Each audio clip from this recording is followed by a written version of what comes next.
Bonjour, bienvenue au Think Tank M&A Show en collaboration avec Dukascopy TV. J'ai le plaisir aujourd'hui d'accueillir Monsieur Olivier Taburet, le founding partner de Procadre International Suisse. Bonjour et bienvenue Olivier. Alors, est-ce que vous pouvez nous partager quelques spécialités de Procadre? Procadre est un cabinet de management de transition et notre mission c'est de accompagner les entreprises et les fonds d'investissement sur des phases de transformation. D'accord. Est-ce qu'il y a des circonstances particulières dans lesquelles une société va choisir un modèle de type LBO? Bien sûr, ça peut être simplement une simple vacance d'un poste clé d'un directeur, comme ça peut être un projet de transformation assez long dans lequel de multiples phases vont nécessiter des profils très différents. Est-ce qu'il y a des types particuliers de problèmes que les sociétés rencontrent lorsqu'elles sont dans cette phase en fait, de fusion-acquisition? Oui, il y a énormément de phases différentes, qu'on soit côté acheteur ou vendeur.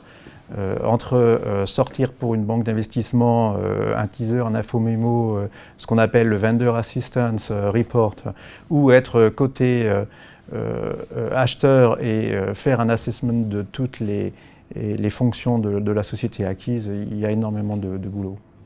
Alors, est-ce qu'il y a des deals, des transactions clés en ce moment qui se déroulent dans notre région? Bon, c'est sûr qu'à Genève, c'est assez international, donc on a pas mal de demandes sur tout le continent, Europe, Middle East, Africa.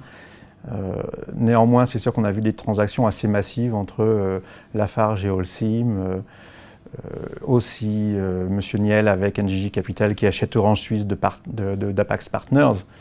Mais tous les mois, il y a des transactions. Gemalto a acheté une division de Troub à Haro, Kudelski a vendu quelque chose à Auberture, et vous avez même une boîte de transactions qui a acheté une SS2I en Suisse récemment. Donc cela crée des tensions aussi sur l'intégration au niveau culturel. De même, au côté national, entre l'Allemagne, la Suisse allemande et la Suisse romande, nous avons pas mal de difficultés d'intégration parfois.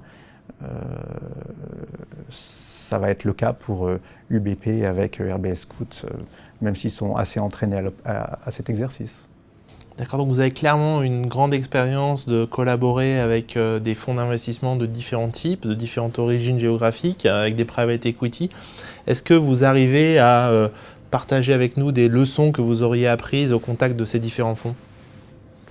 Oui, c'est vrai qu'à titre personnel, j'ai exercé 5 ans dans les opérations de fusion-acquisition en manager intérim dans la fonction finance.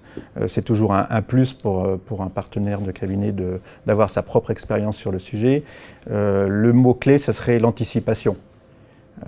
Les fonds d'investissement ont des leaders d'un très haut niveau, avec beaucoup de plans d'action prêts à être déployés à n'importe quel moment. Alors on réfléchit à la sortie, mais avant que la sortie se fasse, il va se passer plein de choses. Ça peut être une petite acquisition complémentaire, ça peut être un refinancement. Et ce qu'attendent les fonds d'investissement, c'est que les managers de leur investissement soient prêts à démarrer sur ces différents sujets, sans préavis et à leur propre vitesse. Donc c'est là qu'ajouter des managers de transition qui ont déjà vu le film et vont pouvoir répéter leurs expériences leur permet de gérer à la fois le délai et le succès du projet. Et est-ce que vous avez vu des différences entre les façons de fonctionner des différents fonds selon les pays d'origine de ces fonds? Alors j'en ai expérimenté quelques-uns, des Américains, des mix entre Américains, Anglais, avec des équipes françaises, et aussi des Français qui étaient plutôt d'origine financement, dette, mezzanine. Clairement, les Américains sont très orientés sur le reporting et la compliance.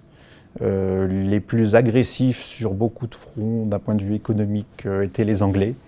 Et les Français étaient un petit peu en retrait au niveau du management du dossier. Mais c'était peut-être les plus stratégiques de tous à la fin. Si on revient sur la partie private equity, est-ce que dans votre expérience, ils ont des besoins, des prérequis particuliers? Non, ils n'ont pas. Le seul prérequis, c'est l'agilité à changer à chaque phase. Merci beaucoup Olivier pour ces informations et puis pour ce partage d'expérience, j'apprécie beaucoup. Merci d'avoir regardé le Think Tank M&A Show ici dans les studios de Dukascopy TV. Je vous souhaite une excellente soirée et à la prochaine émission.